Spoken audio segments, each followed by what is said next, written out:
at dawnnews.tv. Become a citizen journalist.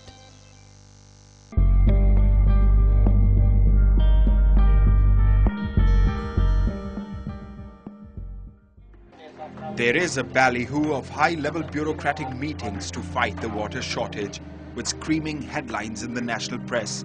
It is expected the managers responsible for fighting the looming drought will be taking some measures for the people. But one is dazzled by the palatial and fabulous lakeside mansion, with its exotic flora and fauna and sprawling real estate of the gentleman occupying the top post in CDA.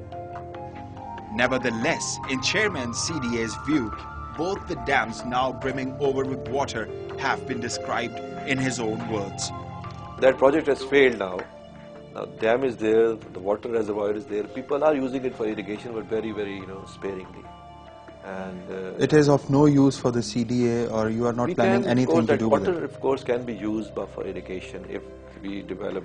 We have not taken into consideration what the people want. Their priority was not irrigation because they're not interested in producing vegetables here. The land prices have gone up. They're more interested in converting that land into a housing colony.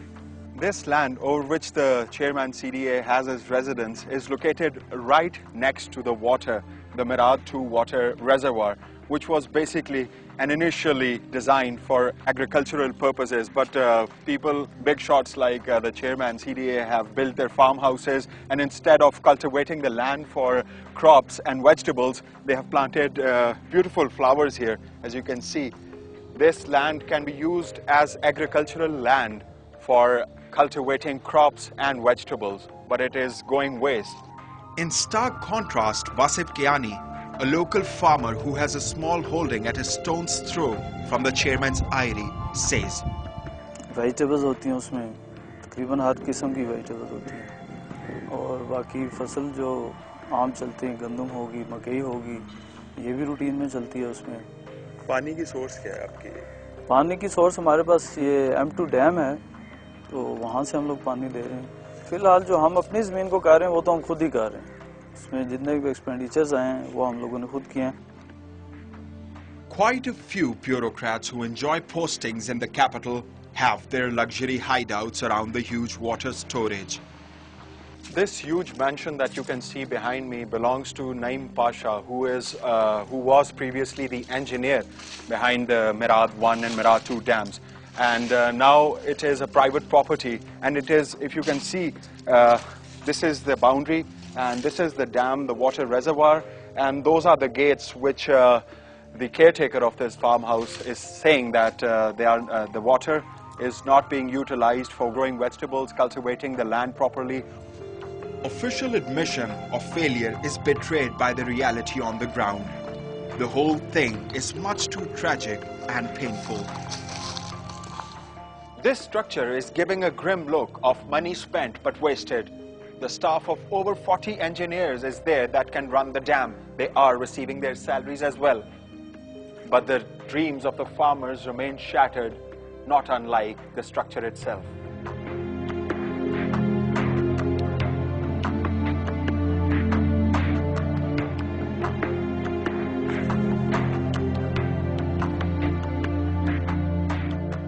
With the challenge of climate change and global warming looming dangerously close, the rapidly increasing population in Pakistan is already experiencing drought conditions and critical water shortages in cities with a steady downfall in agricultural output.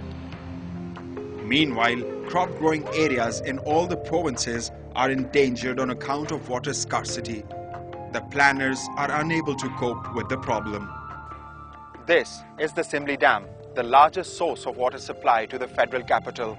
It has a capacity of supplying over 39 million gallons per day of water to the federal capital. But due to scarcity of water and drought and the dry spell, the level has fallen, and now only 20 million gallons of water is being supplied to the federal capital. The CDA fears that if the dry spell continues, the residents of the capital are going to be facing a huge water shortage. At this point, reference to the Carey Lugar bill appears relevant. as the annual grant of $1.7 billion over 5 years, if sagaciously and competently used, would help provide a sustainable water storage and supply to meet the future crucial needs of agriculture and water supply to the metropolis and rural areas. That would revolutionize the national economy in the sectors of agriculture, industry and domestic supplies. और मैं $700 million का loan लेके आया जिस 32 dam बनने ने पाकिस्तान च. But local farmers have their own opinion and bitter response to the government. जो डैम बन चुके हैं, अब उनकी जिम्मेदारी गवर्नमेंट की है कि उनको प्रॉपर तरीके से यूटिलाइज भी किया जाए, उनकी बंदोबस्त, उनकी सफाई सुथराई, हर चीज़ का ख्याल करना ये भी उनकी जिम्मेदारी है. अगर वो ये चीज़ नहीं कर सकते तो मज़ीद डैम बनाना मेरे ख्याल में ये नुकसान ही होगा. वो इससे बेहतर है कि किसी अच्छे नए काम में यूज़ हो जाए पैसा. It just goes to show what little faith the peasants have in such lofty announcements and their credibility in the development programs proclaimed by the establishment.